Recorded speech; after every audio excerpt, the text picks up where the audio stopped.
What's up mga bossing? So share ko lang sa inyo yung nangyari kahapon. So ito yung mga golden zebra na na-pick up ni bossing, pina-reserve niyan. Tapos nadali pa nila yung ano ko, yung cheetah ko na platinum. Ayan, breeders. Blue eyes pa. So gaganda niyan guys. So sana mag-drop na yun sa'yo sir. Ayan, malapit na talaga yan.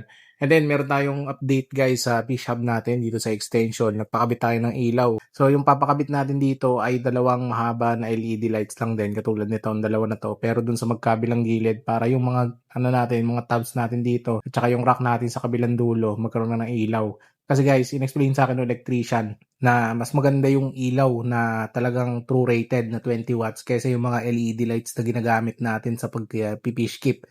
Yes, matipid yun guys. Pero kita nyo naman, apat na ilaw lang to pero parang ano yung mga parang per layer na yung ilaw nung ano ko ng mga tank.